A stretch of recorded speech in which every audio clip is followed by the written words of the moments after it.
என்னங்க இன்னைக்கு என்ன டிஷ் செஞ்சு காமிக்க போறேன்னா பாவக்காய் காரப்பொடி தாங்க செஞ்சு காமிக்க போறேன். இது சுடு சாதத்தோட பிசைஞ்சு சாப்பிட்றதுக்கும் நல்லா இருக்குங்க, டிஃபனுக்கும் நல்லா இருக்குங்க. நான் எப்படி செய்யறேன் என்னங்கிறது இந்த வீடியோ முழுவதும் பாருங்க. முதல்ல என்ன செய்யறோம் அப்படின்னா, இந்த பாவக்காயை கழுவிட்டு சின்ன சின்ன பீஸா லேசா வர்ற மாதிரி கட் பண்ணிக்கலாங்க.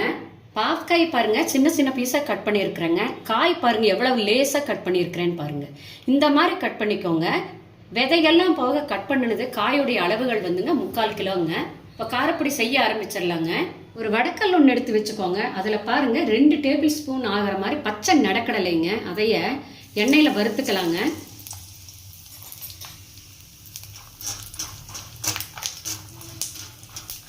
நடக்கடலை பாருங்க எண்ணெயில் நல்லா பொரிஞ்சிருச்சுங்க. இது ஒரு தட்டத்தில் ஆற வச்சிடலாங்க. ஒரு நாம்பல் கருவேப்பில்லைங்க, அதை அப்படித்தாங்க எண்ணெயில் பொரிச்சு எடுத்துக்கலாங்க.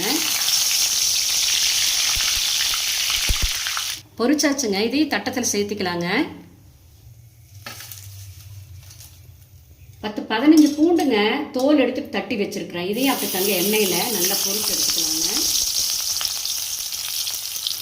பூண்டு பாருங்க இந்த மாதிரி பொன்னிறமா வறுத்து எடுத்துக்கோங்க.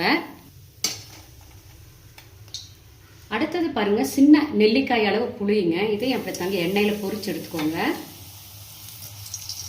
விதை நாரெல்லாம் இல்லாமல் எடுத்துட்டு இந்த மாதிரி எண்ணெயில் நல்லா பொரிச்சா அரைக்கும் போது நல்லா இருக்குங்க. வறுத்தாச்சுங்க. பாருங்க அதே எண்ணெய் வடக்கல்ல நம்ம கட் பண்ணி வச்சிருக்கிறோம் இல்லைங்களா பாவக்காய், அதை போட்டு நல்லா பொரிச்சு எடுத்துக்கலாங்க. எண்ணெய் நல்லா காஞ்சிருக்கணுங்க.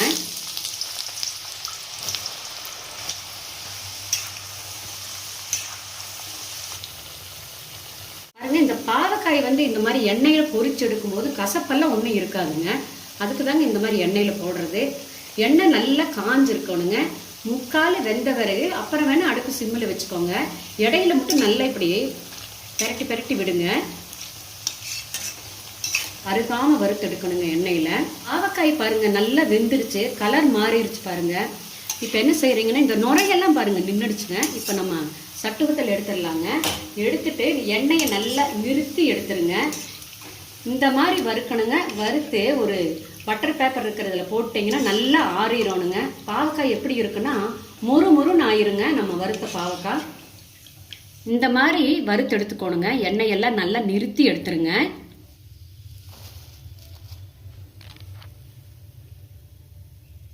இதே மாதிரி நம்ம கட் பண்ணி வச்சிருக்கிற பாவக்காயை கொஞ்சம் கொஞ்சமா இந்த எண்ணெயில் போட்டு பொரிச்சு எடுத்துக்கலாங்க. பாவக்காய் போடும்போது ஒட்டுக்கா போட்டுறாதீங்க, கொஞ்சம் கொஞ்சமா போட்டா தாங்க நல்லா பொரிஞ்சு வரும்.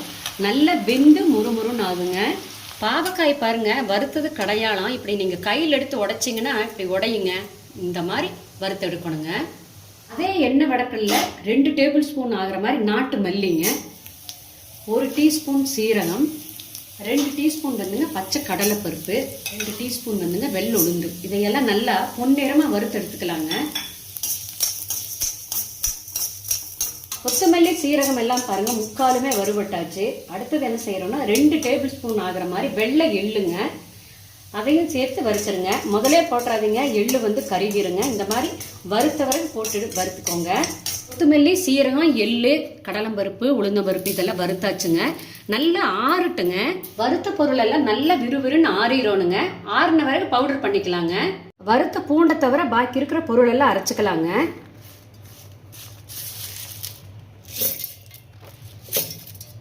காரத்துக்கு பாருங்க 1 டீஸ்பூன் வெறும் மிளகாய் தூளுங்க, 1 டேபிள் ஸ்பூன் ஆகிற மாதிரி உப்புங்க.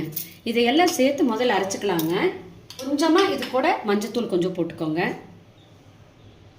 அரைச்சாச்சுங்க. இது கூட என்ன செய்யறோம்னா, நம்ம வறுத்து வச்சிருக்கிறோம் இல்லைங்களா பாவக்காய், அது இதோட சேர்த்திடலாங்க.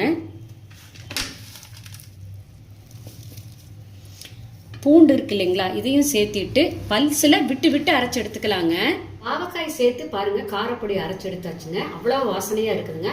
இந்த பொடியை ஈரம் இல்லாம ஒரு கண்ணாடி பாட்டில் போட்டு வச்சுக்கோங்க. இந்த பொடி சுடு சாதத்தோட வச்சு சாப்பிடவும் நல்லா இருக்கும், டிஃபனுக்கும் நல்லா இருக்குங்க.